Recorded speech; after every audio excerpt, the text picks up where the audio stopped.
A couple years ago, my husband and I took a trip to Yosemite. We stayed outside the park in El Portal.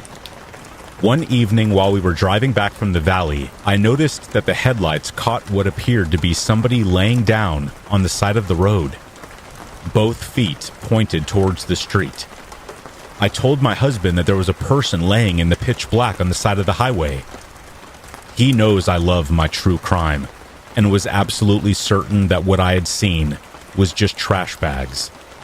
I was so certain, I just kept saying, "No, I saw a body. I know it was a person." We made our way back to the hotel, and as we were about to park, my husband looked over at me and said, "You're really sure about this, aren't you?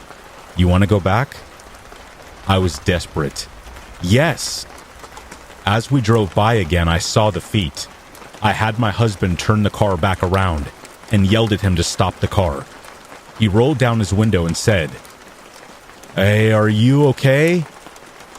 No answer. One more time, even louder. "Hey, are you okay?" Suddenly, the woman dressed in all black sat up. She was wearing a nice down jacket, black pants, and had her purse and 3 water bottles. Her makeup was done nicely and she seemed very sweet. I could tell my husband was absolutely shocked. I asked her where she was headed. She said that she was trying to get to the Chevron station up the road and that her mom was going to meet her there to pick her up. This woman looked to be in her late 40s.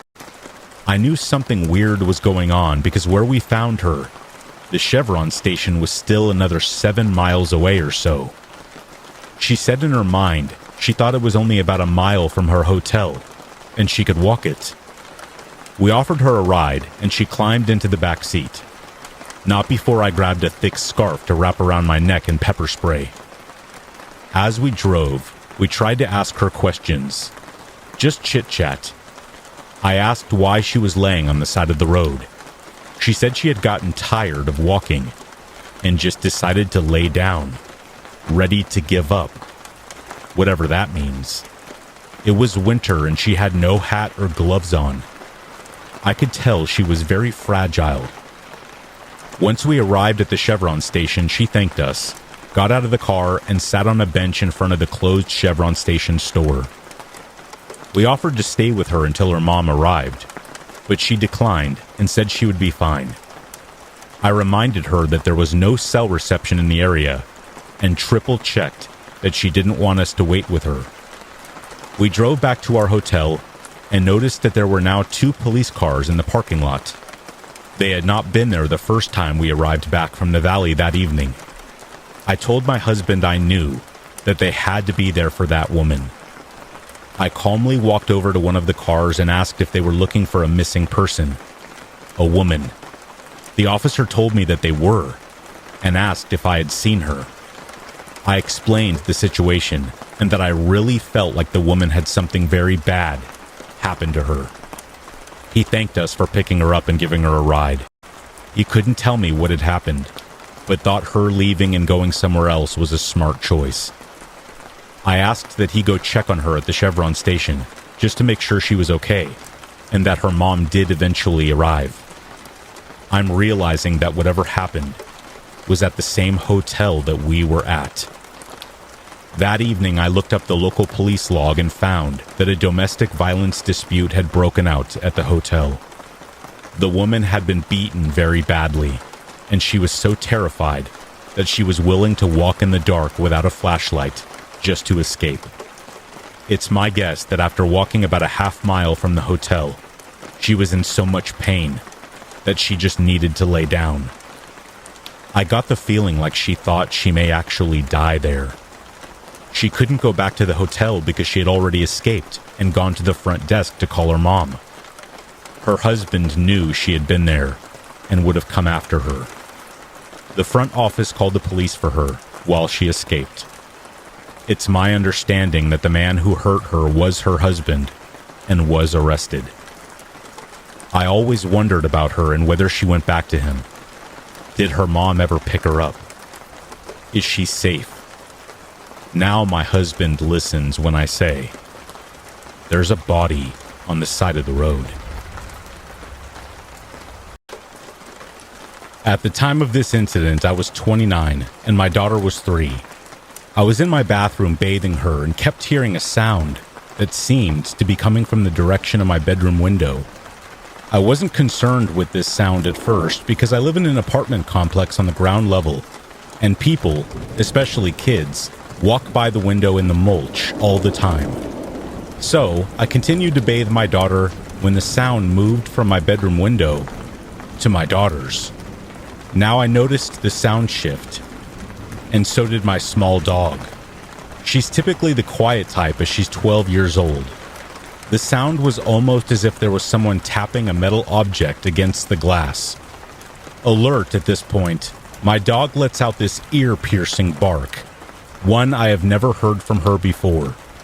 Feeling on guard now, I removed my daughter from the tub and wrapped her in her towel and told her to stay in the bathroom as I proceeded to the kitchen and grabbed a knife. Fight or flight at this point is kicking in as my dog recedes from the direction of my daughter's room. I approach it.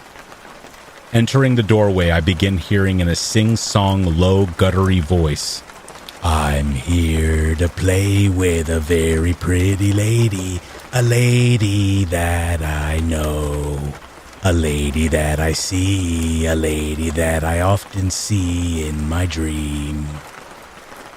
Absolutely beside myself at this point, and my fight or flight senses always in fight mode. I reached the window and drew open the curtains. As the voice kept singing the song and the tapping sound kept repeating on the window, I snatched the blind string and opened the blinds quickly just to come face to face with an old man, bearing a long and dirty beard, with eyes that sunk into his head and dark as the night was. He looked at me and grinned, a grin that I can only describe as the one the Grinch wore when he devised his plan. Stuck in a shocked panic for what seemed like an eternity, but was probably no more than a second or two, I began to spring into action. I turned, jetted into the bathroom, and grabbed my daughter and my cell phone. I ran to my front door, still holding the knife, just in case the man happened to run towards my door.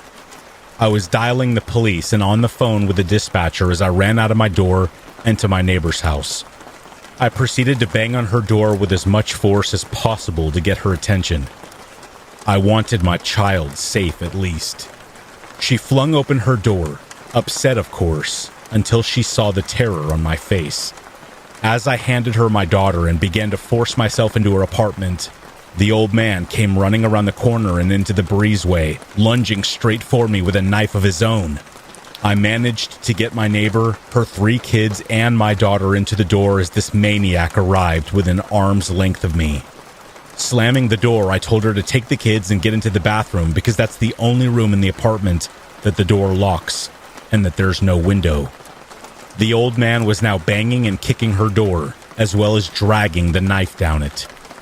I stayed at the door to ensure that he did not make his way inside, and as I'm sitting on the floor, my feet pushed up against the coat closet base, and my back firmly against the door, I heard a booming voice.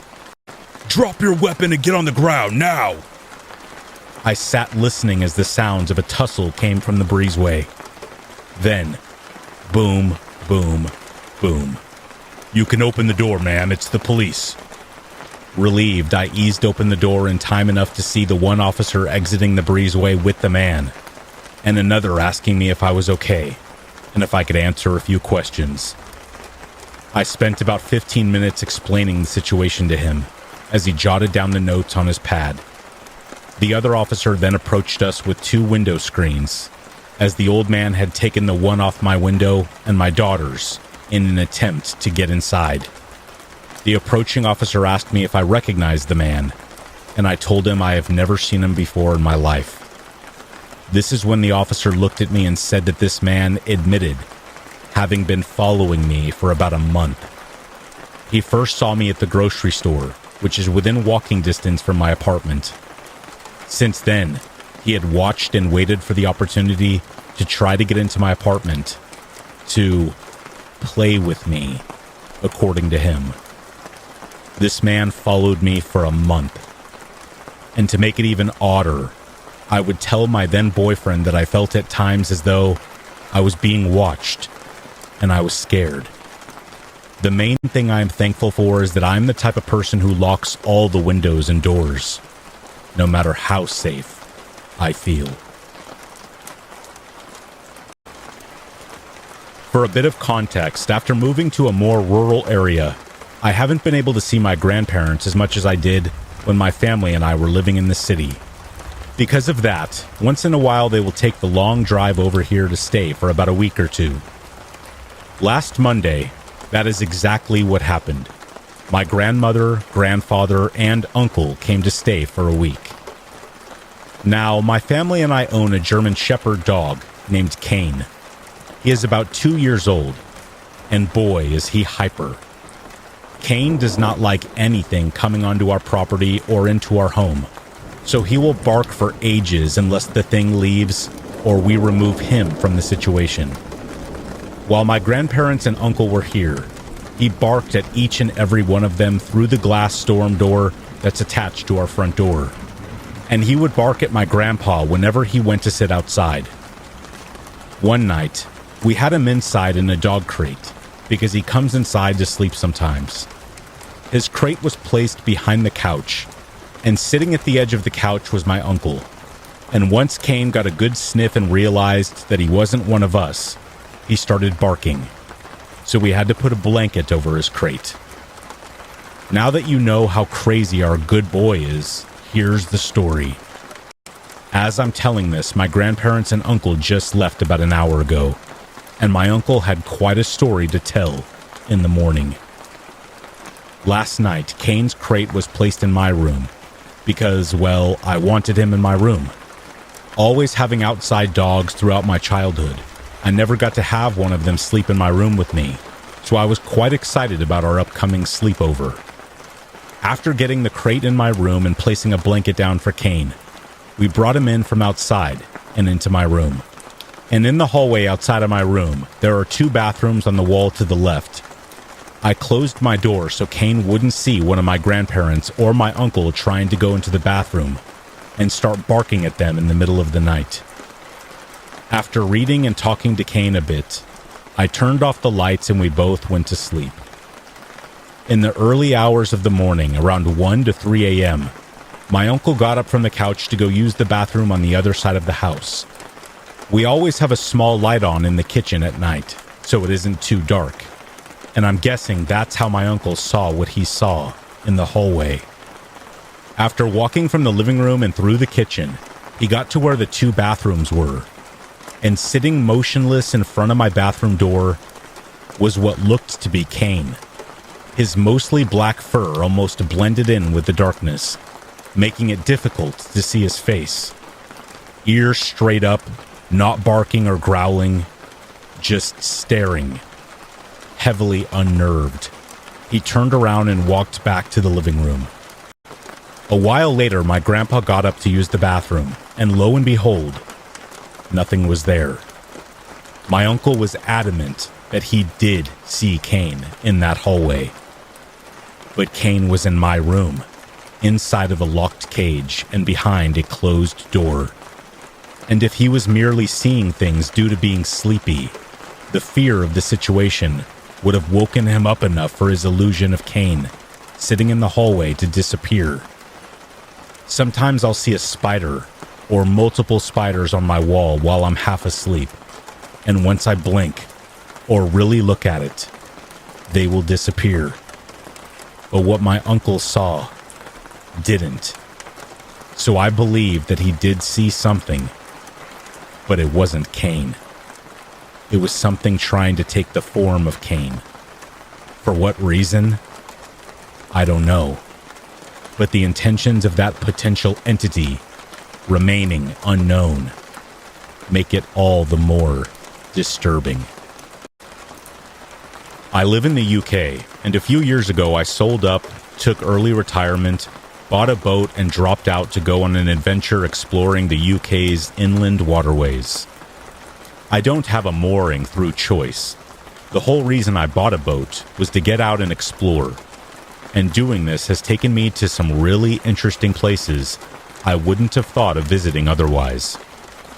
I visited some urban and really lively areas like Liverpool, but also spent time out in the sticks away from everything in extremely rural and peaceful spots. It's pretty cool being able to choose your spot dependent on your mood, and if you don't like the area or don't like your neighbors, you can just throw your ropes and move.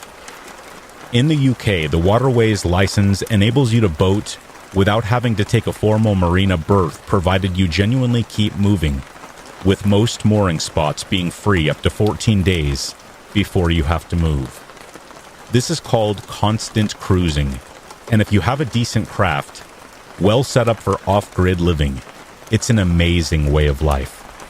Many people choose this way if they're not tied by their jobs or on an adventure like me.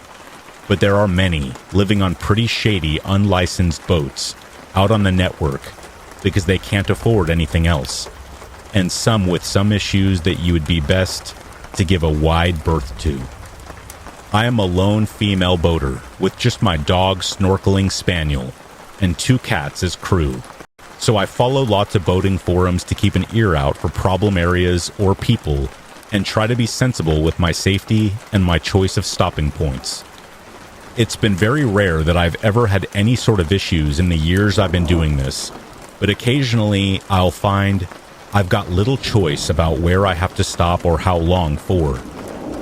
In the wintertime, I can often come across navigations closed due to flooding or broken infrastructure, like a broken lock stopping me in my tracks.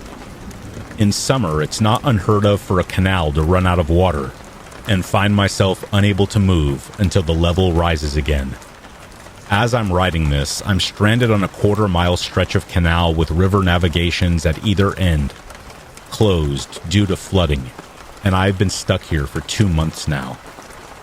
My cats like to go out, so I always try to moor away from roads and seek out spots where the cats would have an escape route from any pursuing dog, like a thick hedge or a fenced-off area of some kind. So I chose a spot right up at the end of this canal, alongside a derelict industrial area. There's a couple of gaps in the steel fencing a person can get through, and after checking it out to make sure it's reasonably safe, and finding mostly just piles of bricks and unusable but deteriorated roadway left, I've been in there regularly walking the dog, with the cats even trotting behind. Only once have I ever seen anyone else in there, and that was just another lady with her dog.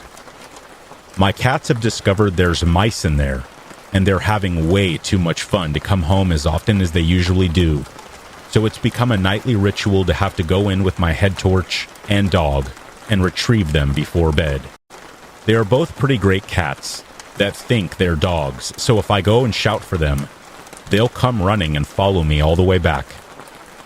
The first 7 weeks went without incident, but a few nights ago, I was in there shouting for one of my cats when I heard what sounded like bricks being bashed together in very deliberate, even-spaced multiples of 3.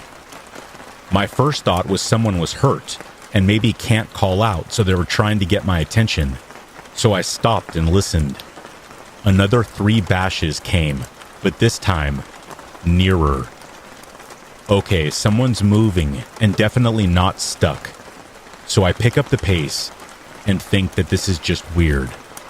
It's 11 p.m. and below zero with ice everywhere. There's no shelter, just piles of bricks. So why would anyone be in here? My cat comes bounding up at this point, so I just scoop her up and practically run back towards the fence. Another 3 bashes. The first one really loud and heavily emphasized, and again, all very deliberate and evenly spaced. But this time, nearer again. I've moved quite a distance and turned a corner by this point, but the noise has followed and switched sides, like they had cut the corner and almost caught up with me. I get us all through the fence and back on the boat, locking it all down. At first, I don't hear anything, but my cats do, and they keep lifting their heads and alerting to something outside. But then I do hear it. The fence is only about 10 feet from my side of the boat, and I hear a growling coming from the other side. Loud growling. It was a god-awful sound, and I sat there scared witless, wondering what kind of freak would be doing that, and what they were going to do next. If you can imagine a human trying to mimic the sound of a slow revving motorbike, it kinda sounded like that, and this went on for nearly 10 minutes.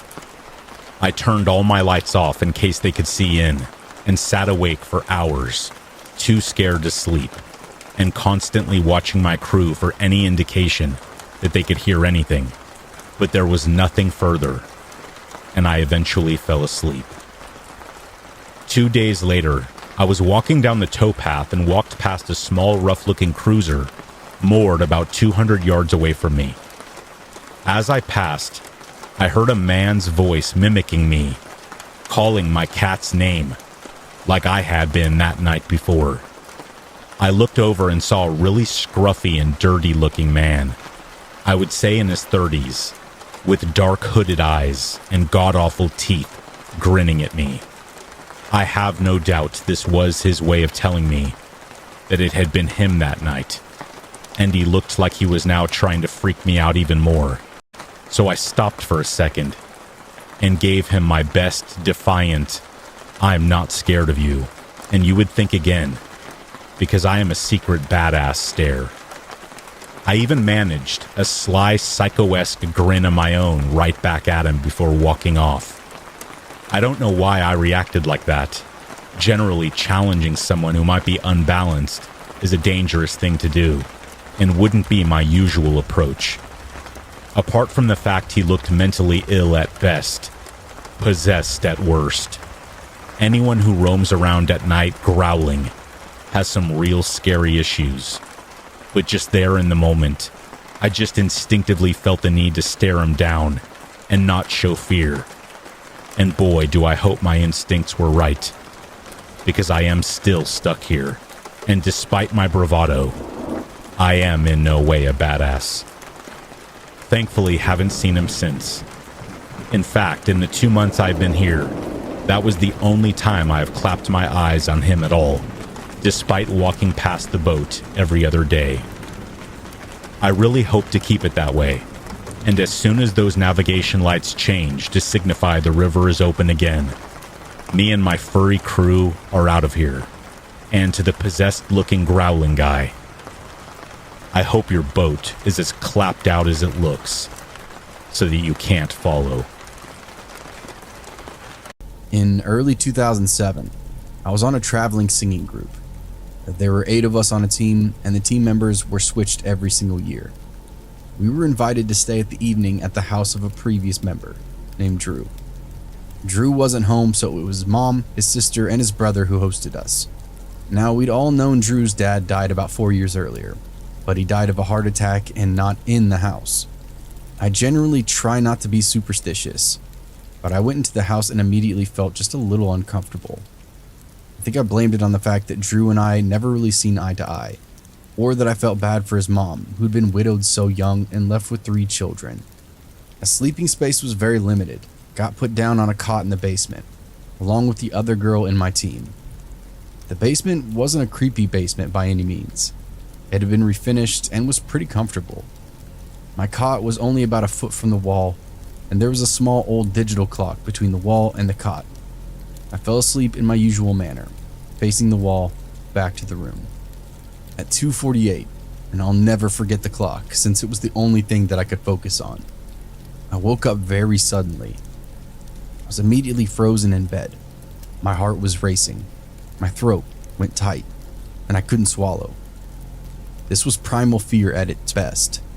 I couldn't roll over to check, but I swear, even now, that something was standing over me. Everything in my instinct told me not to turn around. It felt like my life was depending on me staying right where I was. During this time of intense fear, I kept seeing images in my mind, flashes of gore and horrible things. I could also hear a laughing in my ears, but not the voice of just one person laughing. It sounded like I was in a room with thousands of voices laughing. I remember for the first time having suicide run across my mind during this overwhelming, fear-driven time. I should note here, that I'm not and I've never been suicidal. When that feeling went away, the last thing I remember hearing in my mind was, "Not this one." I looked at the clock again, and only 9 minutes had passed. The longest 9 minutes of my life. A few hours later, when I got up, I decided I was going to get the hell out of there as quickly as I possibly could. I skipped the shower and breakfast and sat in the van waiting for the rest of my team. As I was waiting, Drew's brother came out and spoke with me. And in one sentence he said, "I'm sorry I couldn't help you this morning." As he said it, he had tears in his eyes. He honestly looked like he was going to be sick to me. The look of hopelessness in his eyes still haunts me to this day. 2 weeks later, we got word that Drew's brother had killed himself just before 3 a.m. Ever since the incident, I still occasionally will have dreams about that laughing. Part of me wonders if I would have just tried talking to his brother, maybe things would have been different. I never spoke about this to anyone but my husband. Brings back a chill to my spine just writing this down, and an overwhelming sense of guilt. I don't know what to make of it, or what the hell really happened inside that house, and part of me never wants to know either. This story is from a childhood friend who told me this, and it still unnerves me to this day. She was genuinely freaked out, and her family even backed up her claims, so here it goes. My friend and her family moved into this rental property, and my friend claimed that it was haunted. Everyone agreed that there was an off feeling, and those who visited or stayed over there would mention it as well. I myself experienced this odd feeling of foreboding whenever I went over there, and believed the consensus that the house was indeed haunted. It honestly felt oppressive inside there, and you would feel this pitiful dread that is hard to compute into words. It was extremely uncomfortable to experience, just to say the least. Anyway, this particular event, and that is the basis of this post, was enough for my friend's family to pack up and stay with relatives until they moved out permanently. On this fateful afternoon, my friend had arrived back home from the park and heard an argument taking place in the kitchen between her mom and dad. My friend thought this was odd, as both of her parents should be at work, so she called out, "Mom?" before unlocking the front door and going inside. My friend said the house felt instantly silent. An uncanny silence, like all the air had been sucked out of the place. It felt stifling. It felt wrong. Then her mom said, "Hey, we're just in here." My friend was just outside, closed the kitchen door at this point, and froze beyond opening. It was her mother's voice, but there was something off. Like the cadence was missing that made it actually her mother's. It sounded flat and unnatural. My friend decided to bolt back out the front door and wait until her brother came home. But she said as she turned back, she saw her mother peering at her from the lounge room window. But it wasn't her mother. The face was the same. Everything was the same. But her face was devoid of anything that actually made it her mother. There was no recognition on her mother's face. There was no indication that she was looking directly at her daughter. There's no emotion in the expression. Nothing. The eyes looked unstaring and utterly blank. My friend screamed and ran down the street to her mother's work and confirmed that she was there this entire time and had never been at home. Initially, my friend's mother reasoned that someone must have broke in, but at a later investigation, it proved nothing had been stolen. The back door was locked, as was the front door when my friend came home. No one could rationalize who my friend saw in the window and why it looked so much like her mother. So that was the deciding factor to nope the f*** out of there and find somewhere else to live. The landlord of the house denied anything like this had happened while they lived there, but did admit that tenants didn't stay long, saying there was something wrong in the house. My friend also told me that she was the only one who actually saw anything definitively sinister inside that house. But her family said they definitely felt an evil presence there, which ultimately manifested into the doppelganger experience that my friend had had. Utterly terrifying.